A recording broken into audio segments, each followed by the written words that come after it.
Welcome to Historic Regalia, where the past wears its crown once more. Today, we journey into the life of a king both feared and admired, a warrior whose roar echoed across Europe and the Holy Land. Richard the Lionheart, the real king behind the legend. Richard Plantagenet was born on September 8, 1157, at Beaumont Palace in Oxford. He was the third legitimate son of King Henry II of England and Eleanor of Aquitaine, one of the most remarkable women of the Middle Ages. From birth, Richard's future was uncertain. As a younger son, he was never expected to inherit a crown. Instead, he was destined to carve his path through war and ambition. His childhood was shaped not by England, but by Aquitaine, the vast duchy his mother ruled in southwestern France. Richard grew up speaking Occitan, the language of troubadours and knights. He learned not only Latin and French, but also the culture of courtly love, poetry, and the ideals of knighthood. From his earliest years,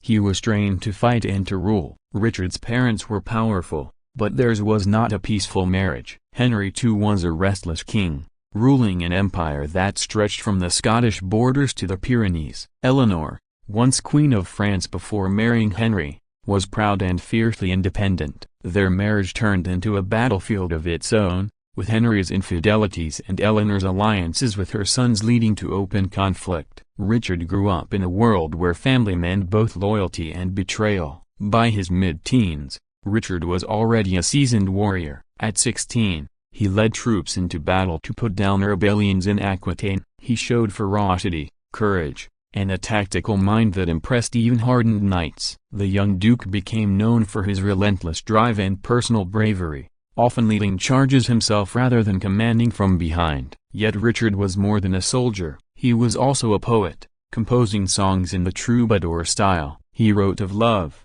loss, and loyalty. His verses revealed a sensitive side, though his reputation was always dominated by his ferocity in war. Even in youth, Richard was the embodiment of chivalry, both the romance and the brutality. The relationship between Richard and his father, Henry II, grew increasingly tense. Alongside his brother Sir Henry the young king, Geoffrey, and John, Richard rebelled against his father more than once. Eleanor herself supported these rebellions, encouraging her sons to challenge Henry's authority. For Richard, the struggle was not only for power but also for independence. In 1173, Richard joined a great rebellion against Henry, led by his elder brother, the young King Henry. The revolt swept across England and France, but Henry II crushed it with ruthless efficiency. Richard was forced to submit, kneeling before his father. Though defeated, he had shown both courage and ambition, qualities that would never leave him. By the 1180s,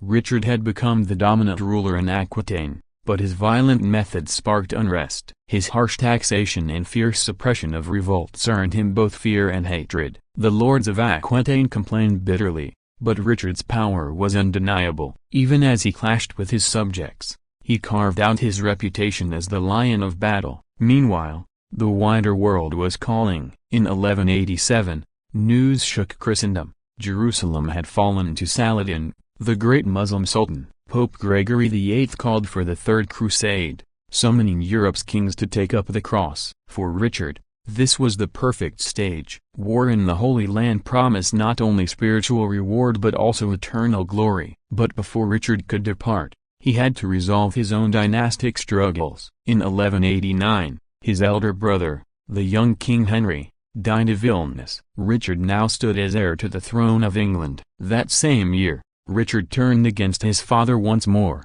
allying with Philip II of France. Together, they forced Henry II into submission. Broken and defeated, Henry died in July 1189. When his body was brought to Fontevraud Abbey, Richard came to view it. According to chroniclers, when the shroud was lifted, blood flowed from Henry's corpus sign, they said, of God's judgment on Richard's betrayal. Richard, however, wasted no time. At 31, he became King Richard I of England. Yet his mind was not on ruling England. From the moment of his coronation, Richard's eyes were fixed on the East. He swore to lead the crusade, to reclaim Jerusalem, and to prove himself as Christendom's greatest warrior. He spent little time preparing his kingdom for governance. Instead, he sold royal lands, titles, and offices to raise funds for war. "I would sell London itself if I could find a buyer," he allegedly declared. To Richard, England was a treasury to be emptied for the sake of glory. By 1190,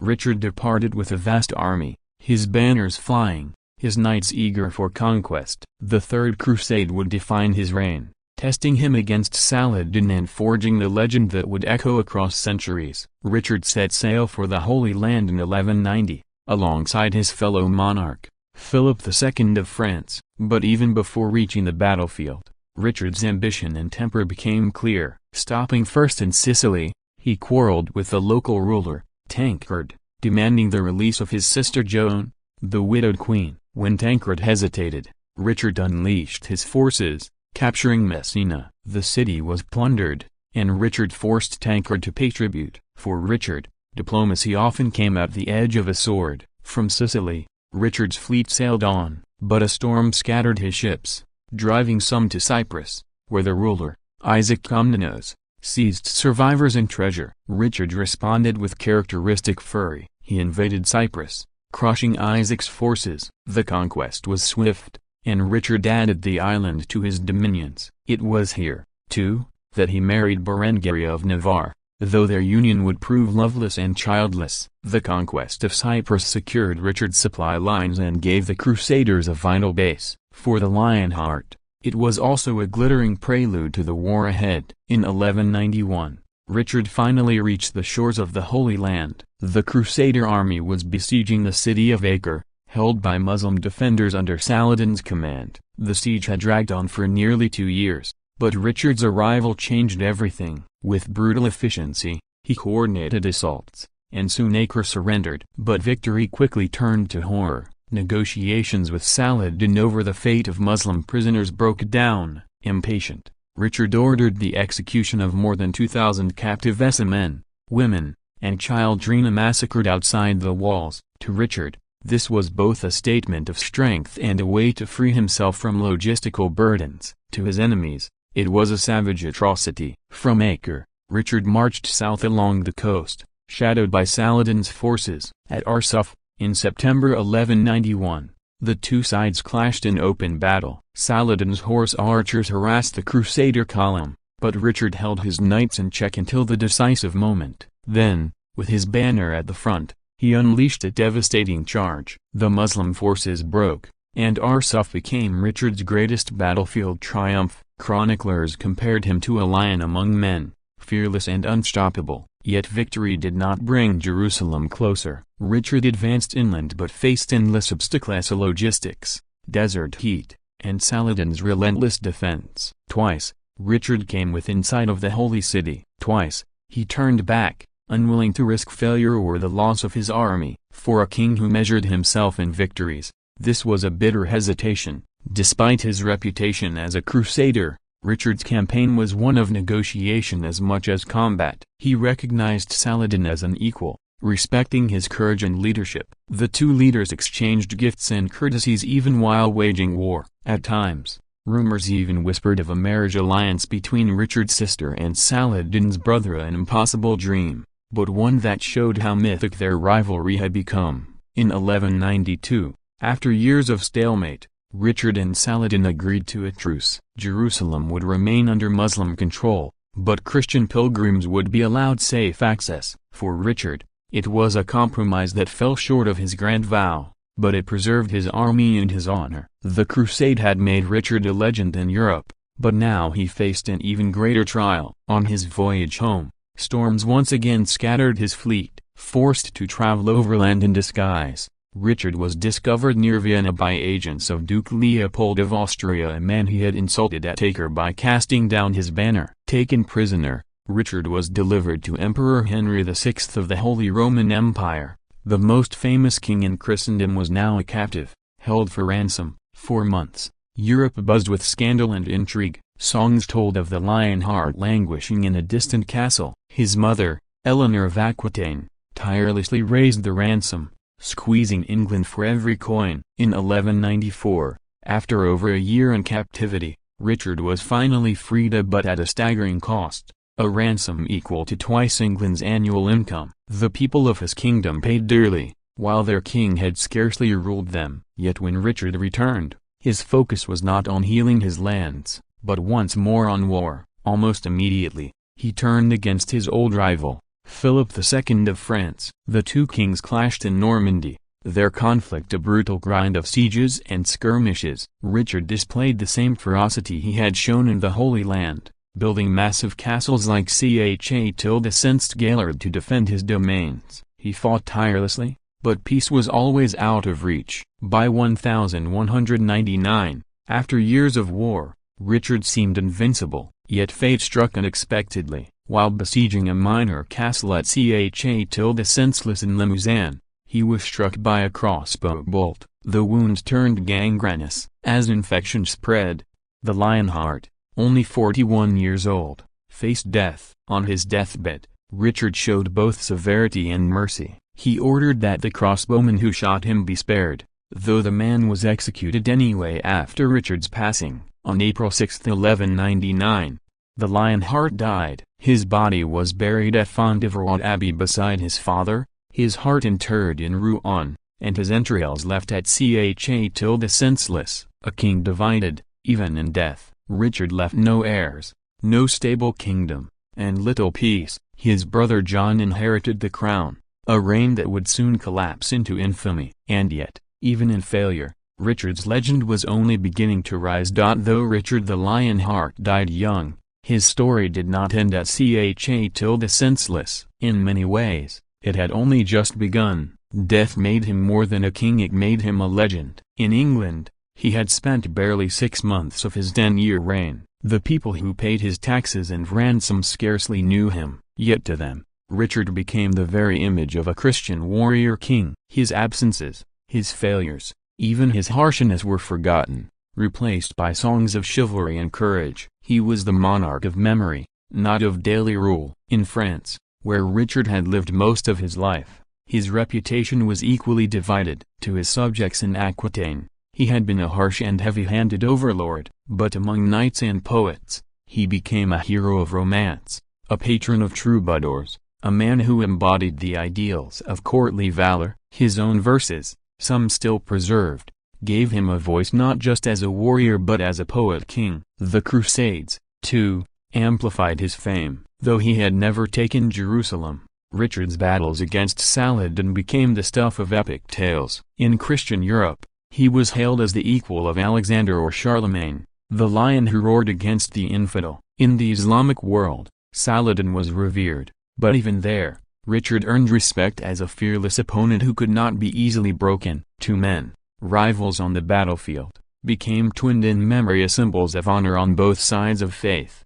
Over the centuries, chroniclers and storytellers polished Richard's image into something larger than life. He appeared in romances and ballads, his exploits exaggerated, his flaws erased. By the late Middle Ages, he was less a man than a myth. It was in England, during the reign of his brother John, that Richard's legend truly took root. John's tyranny gave birth to the stories of Robin Hood, the outlaw hero who defended the weak against corrupt sheriffs. In these tales, Richard was the absent but rightful king, returning at the end to set all things right. He became the good king in contrast to his wicked brother the Lionheart versus Lackland. This was myth-making at its purest. In truth, Richard had little interest in England or its common folk. But for generations, the people cherished the idea of a warrior king who fought for justice and honor. The Robin Hood ballads transformed him into the king of the people's imagination. Centuries later, Richard's image was revived again during the Age of Empire. In the 19th century,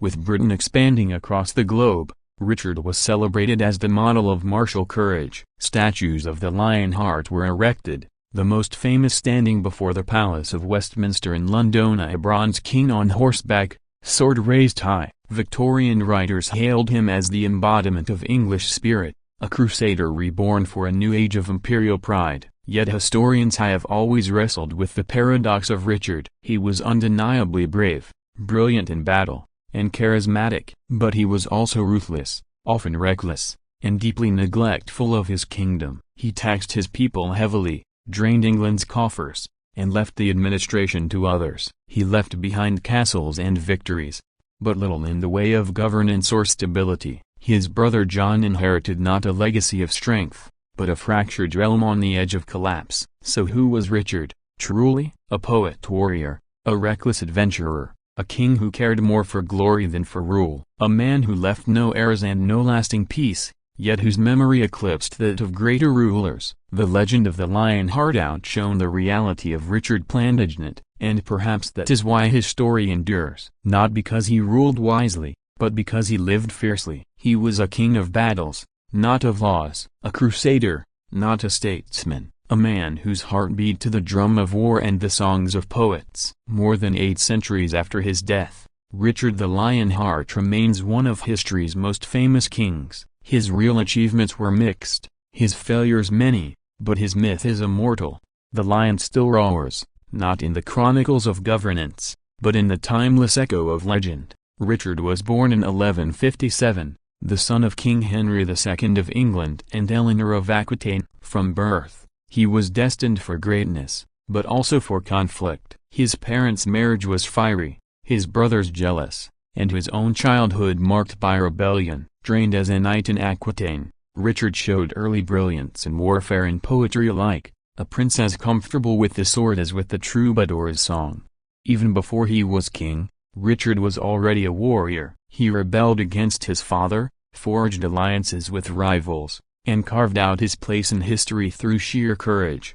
When Henry II died in 1189, Richard inherited the crown, but England was never his true passion. For him, kingship was not about ruling a land, but about winning glory. That glory came in the form of the Third Crusade. Richard vowed to reclaim Jerusalem after its fall to Saladin. He raised immense funds by selling offices and lands, draining England to finance his holy war. To many, he was the champion of Christendom. To others, he was an absent king who treated his realm as a treasury for conquest. In 1190, Richard set sail, and his journey revealed his fiery nature. In Sicily, he quarreled with rulers and seized cities. In Cyprus, after a storm scattered his fleet, he crushed resistance and took the island for himself, a bold move that gave the Crusaders a crucial base. There he married Berengaria of Navarre, though their union remained cold and childless. At last, Richard reached the Holy Land. At Acre, he led the Crusaders to victory after a long siege,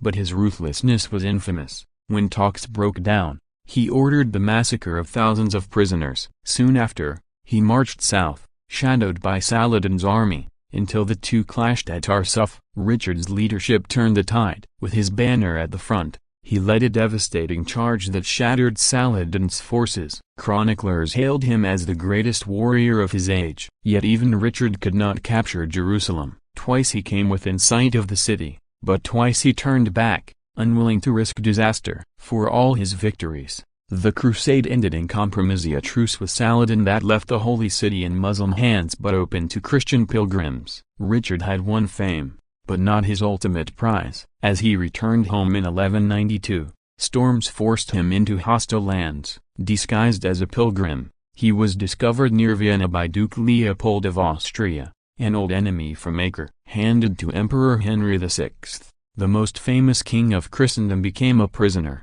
His ransom was staggering, 150,000 marks, more than double England's yearly revenue. To raise it, his mother Eleanor taxed nobles, emptied churches, and demanded sacrifice from the common people. For over a year, Richard languished, while his brother John and King Philip of France plotted to seize his throne. But in 1194, the ransom was paid, and Richard walked free, his legend only strengthened by captivity. He returned not to govern but to fight. For the rest of his reign, Richard battled Philip across Normandy and Aquitaine. His greatest legacy of this time was not law or reform, but stone. The mighty fortress of Cha-Tilde-Sensed-Gaillard rose above the Seine, a marvel of medieval engineering and a symbol of his unyielding will. Yet while he built castles, England paid the price, drained of treasure by a king who rarely set foot on its soil. In 1199, while besieging a minor rebel castle in Limousin,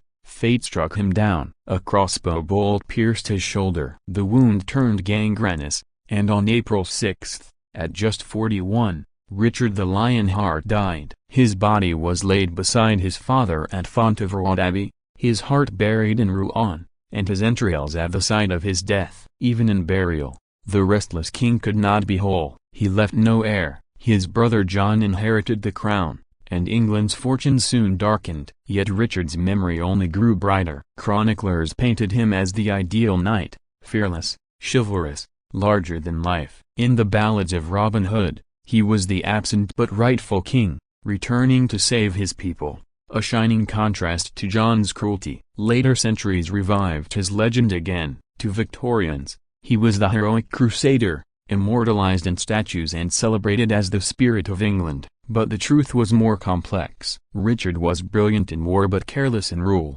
a king who loved glory more than governance. He gave his people legends but little peace. Still, history remembers him not for what he neglected, but for what he embodied. To friend and foe alike, Richard was the Lionheart, a king who fought with unmatched courage, whose roar still echoes through the ages. Still, history remembers him not for what he neglected, but for what he embodied. To friend and foe alike, Richard was the Lionheart, a king who fought with unmatched courage, whose roar still echoes through the ages. This has been Historic Regalia, where we bring you the untold stories of kings, queens, and empires that shaped our world. If you enjoyed this journey into the life of Richard the Lionheart, remember to like, share, and subscribe for more tales from history's grand stage.